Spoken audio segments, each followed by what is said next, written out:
Hi, welcome, welcome to another session of our Success with People Insights. I'm laughing, but today it's going to be going into deep waters. Going into deep waters. Once you start to discuss leadership, then there's going to be some controversy around it. And so today we examine the subject is empathetic, or what we would call S-style leadership in our discerning model of communication and leadership. Is S-style leadership viable in the current environment? Hi, I'm Trevor E.S. Smith. I'm with the Success with People Academy, and I invite you to participate in this insight session with us. So, what is the context? The context, let me share this with you. So, for a couple of decades, actually, and with so many different um, interventions with teams and leaders and supervisors, where we roll out our discerning model of communication and leadership, which is basically building a body of knowledge around the DISC framework: dominance, influence, steadiness, conscientiousness. When we go through the workshop, by the time we get to S, having done the D style, the dominance, driven, direct, decisive, and then the innovative, creative, I style. When we get to the S style, and we start to see empathy and caring and willingness to sacrifice self and importance of team and consensus, inevitably there's a hand that goes up that says, so Trevor, can an S-style individual lead? Can they be the CEO of an organization? Inevitably. And so that's what is inspiring this look again, because that rumbling continues now, especially with all of the upheavals and the disruption. Can this empathetic leadership style, this style leadership, is it out of step with this highly competitive and rapidly changing environment? That's the question that we have before us. And so, in this Success with People Insights, I want to challenge that point of view, that perspective. And so, not only will we share how relevant and valuable S-style leadership is in the current environment, but we'll also do a bit of a comparison. Because when you speak to individuals, they seem to think that this style is the ultimate leader. If you have dominance and compliance or conscientiousness, that's the leader. I think people go back to school where the teacher that they were most afraid of would be seen as a leader. And that's, right now, you could see the global environment, which is moving more towards that kind of leader. So maybe this is timely that we look at whether that kind of dominance-driven, dictatorial, to some extent, leadership is more valuable in the current environment. That's the question that we have. There is a possibility, a feasibility for you to type in the chat if you want to scream at me. But let's move forward. So, as a student of behaviors, when Collins put out his Good to Great, it came clearly after In Search of Excellence, which everybody gravitated towards and to say, whoa, look at these results. Here are some companies that were doing some wonderful things. Collins came a lot afterwards and had a lot longer look at organizations. Now, he never, ever used the word, style or, any use that framework at all. However, I see a lot of characteristics that would be aligned with use of the S-Style toolkit. All right. So I'm pushing forward to say Collins' good to great book sort of embraced this empathetic S-Style traits. So we want to look, one of them would be transformational leadership, this visionary idea, looking way out there into the future, and motivating and inspiring team members to come along. Right? So there were these long-term goals and this strategy that would consider the people side, the well-being and the growth of the team members. Yeah.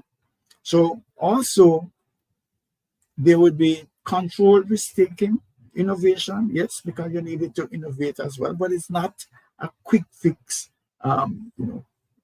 anything goes approach. So that was part of what we saw in those companies that did well over a longer period of time.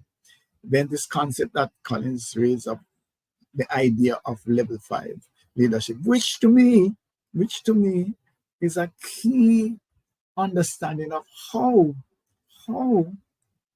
S-Style leaders can be are successful in today's environment. The idea of a blend of humility with a determination, a fierce resolve that the organization will succeed. Not necessarily me, but we're going to put things on a path that the entity will succeed. That is it. So I'm humble. It's not me. I'm not calling all the shots. I'm not making all the decisions. And then, I'm not looking for all the credit or any of the credit, actually. But we're going to have it. So I'm humble. But man, don't test my resolve. Other thing was that they would build greatness through, talk about the personal humility already, and that professional will. So there was empathy and an understanding of the needs and concerns of the people that they led. So that's the difference. Yeah. So when we talk about collaboration and consensus, do not mistake that for a lack of commitment to succeed, to drive to succeed. So what is the application then of this? Is that as leaders, we should cultivate this level 5 concept of looking outside of self. So we're fostering humility, we're fostering resilience, which is a key ingredient for success in this time, and a commitment to excellence. Yeah. So that's the first thing. And we can do this, right, by working to build trust. So that involves listening to others. It involves an understanding, a willingness to wait a little bit until we can bring others, to where we are. Those are factors that would enable long-term sustainability. There is also the empowerment of others. So we are so careful about sustainability that we spend time making sure that the workforce is developed, that people are empowered, people are enabled to make decisions. Yeah. So that's the basis of the success. So let's take a look at Tom Peters' In Search of Excellence. And I just want to look at some aspects of it. So obviously the companies couldn't get to the point of being excellent if we only looked at one side. But just for the sake of our discussion today, there are some pitfalls that were present in the companies that were identified and the leaders that were identified in search of excellence. So critics, remember, not Trevor, okay, critics argued that the leaders that were celebrated, people like Chainsaw Dunlop, exemplify a short-term mindset that prioritizes the financial gains. Stock market, we need to get up on the stock market as against long-term sustainability. Remember the cost cutting? Remember what was downsizing? Afterwards, people got politically correct and started to call it right sizing. But there was a slow period. Remember that period where nobody's job was safe? Yeah. So that was it. The whole idea there. And that is a this-style mentality, actually, that let's get there, let's get to the finish line. And so that aggressive cost cutting without full consideration of the potential impact on morale and how it would land with participants in the process. That's part of the in search of excellence scenario, which basically aligns, in my view, again using our discerning communication model, that aligns with this style thinking, this style behavior. So the book focuses on companies that excel. Great, wonderful. Look at the rise, look at the difference in terms of stock market success and financial performance. But that was at the expense of other key factors like employee engagement, which is a major issue, like innovation and long-term sustainability. So similarly then, they applauded and looked up to this style leader, the directive leaders. There might be a tendency to prioritize financial metrics, shareholder value, yeah, sure, and over other things like well-being and sustainability. That's a thought. Okay, so again, that's a thought. Okay, so let's do the work that we're supposed to do, which is to look then at understanding empathetic style lead, a different perspective, so that we can answer the question: are they relevant? Can they be viable in the current environment? And so that's what we want to look at. So empathy, yes, lies at the heart of style leadership, and they tend to prioritize people as against tasks, and they want to foster collaboration.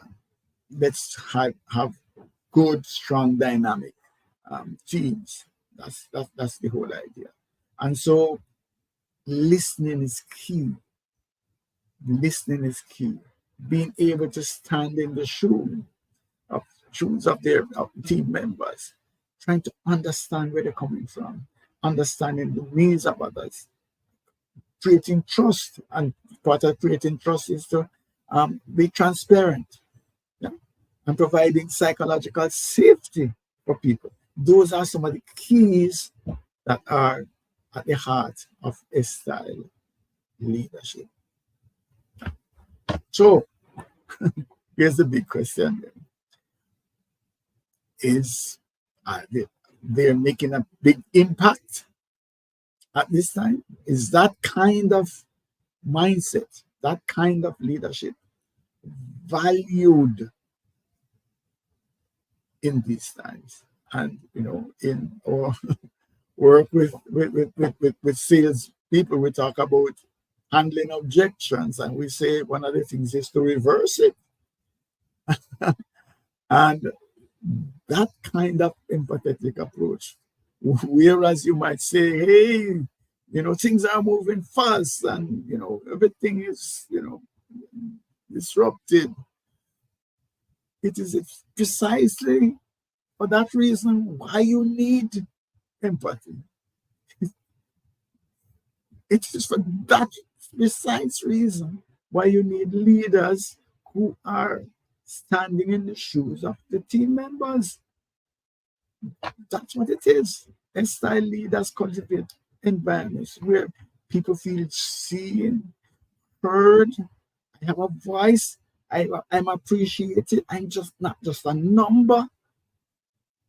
And that then starts to address the vexed issue of low employee engagement. I've been tracking low employee engagement now for 2 decades, where it is below 30%. What it means is that 2 out of every 3 of your colleagues turns up at work and they're just going through the motion. They're not engaged. And this is statistics done primarily by Deloitte.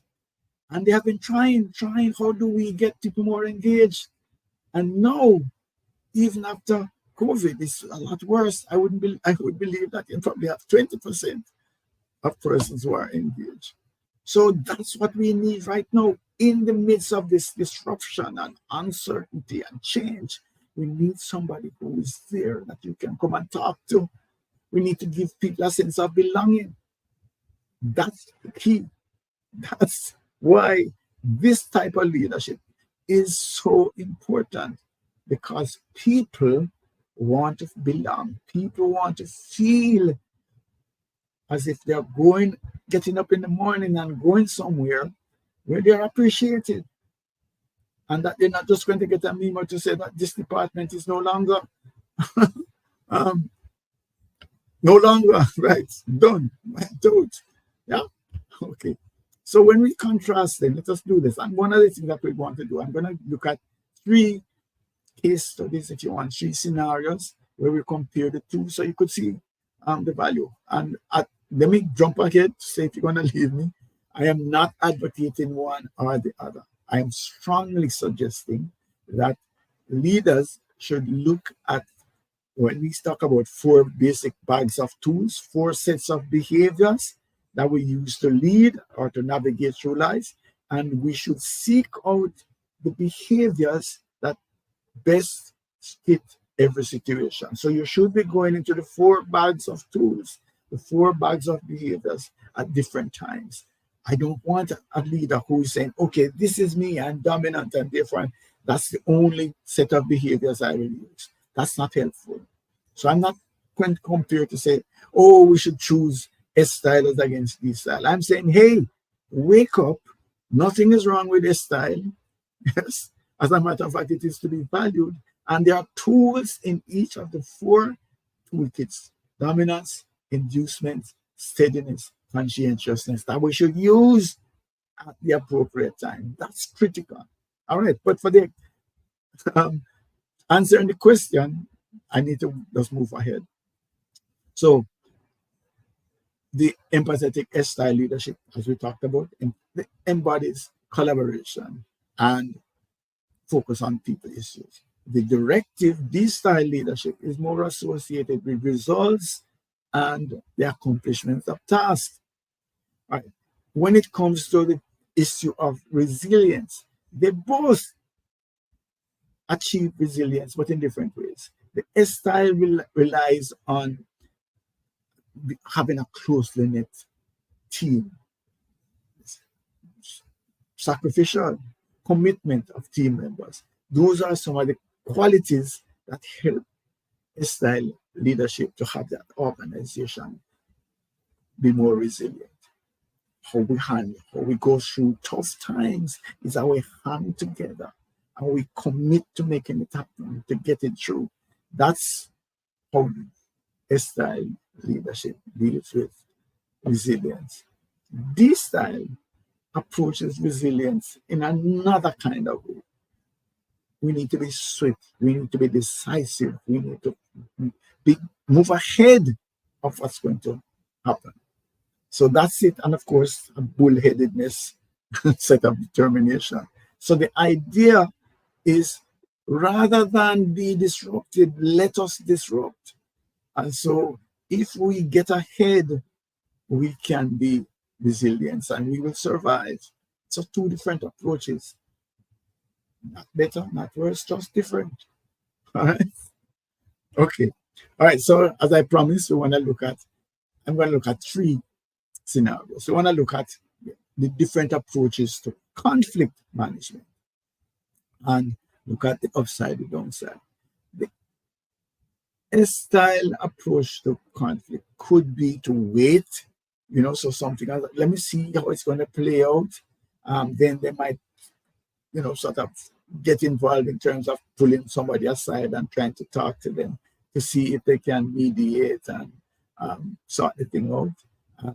One of the keys would be to make sure that we protect harmony. That's nothing needs to disrupt, the harmony. So that is okay, good. The only problem with it is that there might be a downside in that we don't actually deal fully with issues that are on the table. So sometimes there might be, while we're waiting, we don't have that difficult conversation, and we can tend to cover over some of the conflict that is there in order to maintain harmony. But that could actually hinder the resolution of the underlying issues. So we're sort of sweeping things under the carpet, if you would say that. And that might actually then have this unresolved tension and simmering conflicts, which one day might explode. What is the D-style approach? The D-style approach is that, no, there's a conflict, man. Let us deal with it. Yeah. And then when we're dealing with it, we're not leaving out anything. We're putting out everything on the table, and we're going to resolve this. Yeah, we're going to find out an answer. So yes, so the decisiveness and the results orientation might actually lead to resolution. However, there might be a trampling of emotions in that process, and we might actually get an answer that's not a full answer. So in the moment, it might seem to be okay, but there might be something arising afterwards. So the long-term sustainable solution is not there yet. All right, so that's the conflict. Let's just look at feedback. Really, development, but is really primarily feedback. The style approach to feedback is empathy. So I'm going to make sure that I carefully craft everything that I'm saying so that you're not hurt. Yeah, your feelings are very important. So yes, people are being held accountable in a way, but in some instances, the constructive criticism, the holding people accountable in a strong and firm way might not be there. And so performance might suffer. What is the D-style approach? The directive leader is going to be very result-oriented. And so feedback is, hey, Trevor, you better pull up your socks. You're not doing this right. And we're going to call a spade a spade. It is not a shovel, it's a spade. So that's it. Boom. Straight. You know exactly where I'm coming from, and you have no doubt about it. The problem with that is that, yes, I get the message, but it might hit me so hard that I'm demotivated and I feel disengaged. That's the challenge. So you see, there's an up and a downside, and so we need to be careful then as to, rooting for one style or deciding to hold firm to one style of leadership.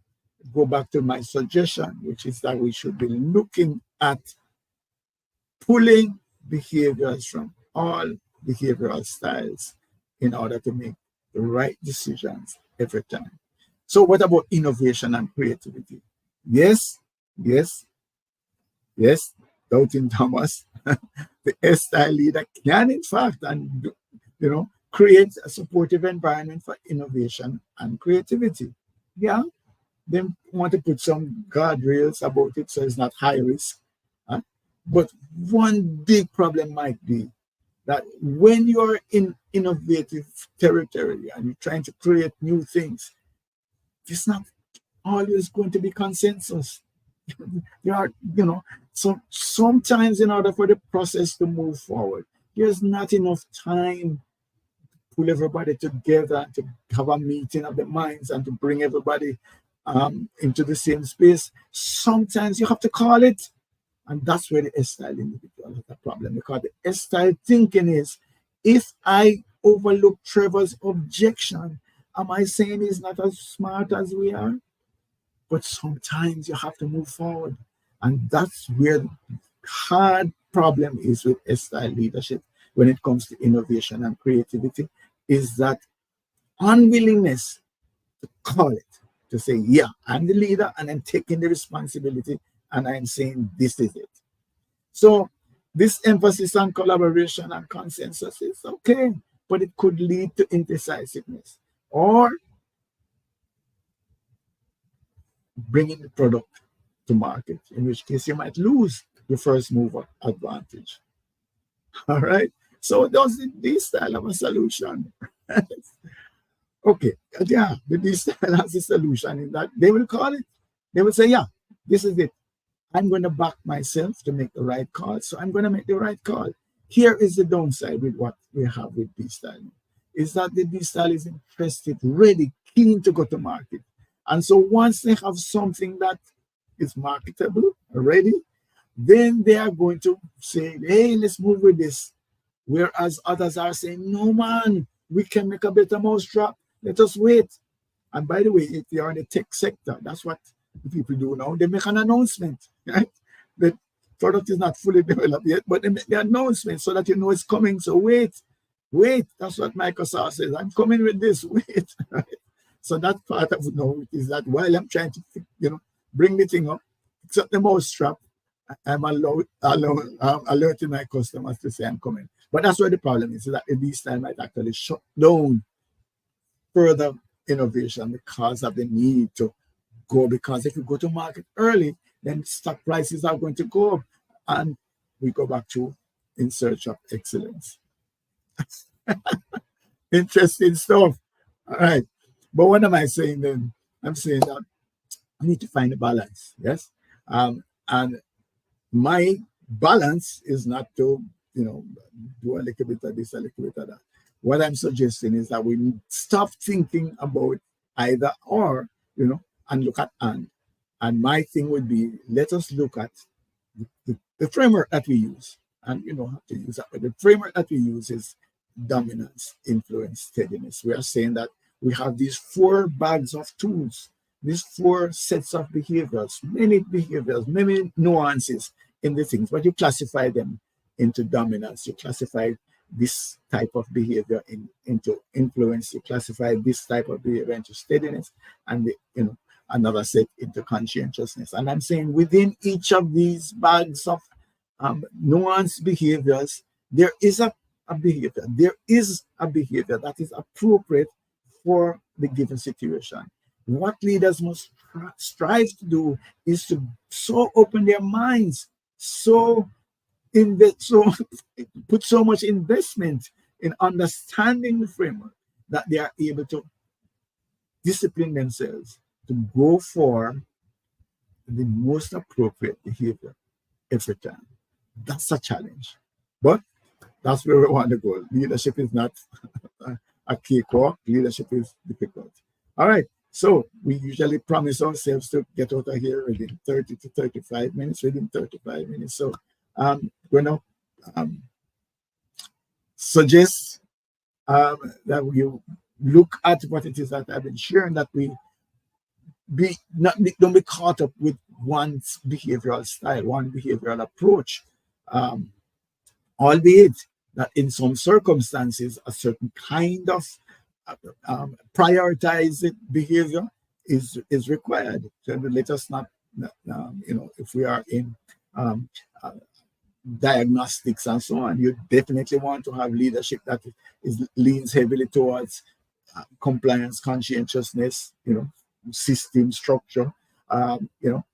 So those are some of the things that we want to look at. Tell you a little bit about us. We deploy this model that we're talking about, the discerning model of communication and leadership, and we use it to help us work with individuals, teams, and organizations to be their best selves, right? And yes, we are franchise holders for extended disc on the Revolutionary Things platform. If you have not been exposed to the Things Playground, you need to look at that, right? Where you can look at your behavioral assessments and pull from a vast library of competencies and match Trevor, see how he matches against this behavioral competence. And if you have a team, you can actually put the team in and see how individuals are matched. Or if you're doing recruitment, you can again also see how the candidates that you have, how they match up against key behaviors, behavioral competencies that you would want to have them display in the job. We are also a technology company, and so we have a number of niche technology solutions like our Spike strategic performance improvement and knowledge enabler, which is a multifaceted approach that also includes a e-competency framework, fully developed competency frameworks. Right? So let's talk. Send me an email, info@successwithpeople.org, info@successwithpeople.org, and let's talk. Content, put a lot of content, invest a lot of time in developing sessions like this and delivering. And these sessions, these insights, we used to call them live casts, are available on YouTube. If you go to our YouTube channel, Extended Disc Solutions /videos, you will see a series of these live casts. We also prepare a newsletter, weekly newsletter, Success with People. It's on LinkedIn. We have a leadership development club on LinkedIn where you can get a lot of this material. The club is available to you. It's not one of these advertising platforms, so you have to ask to be let in, and then we look at you and say, yeah, okay, fine, you look like you'll be a sound member. So please reach out. Let's talk. Send me an email at info@successwithpeople.org, and let's talk. Let me hear what's top of mind for you, and I'll be sure to answer and follow up on the newsletter and these live casts. Thank you, and out of here.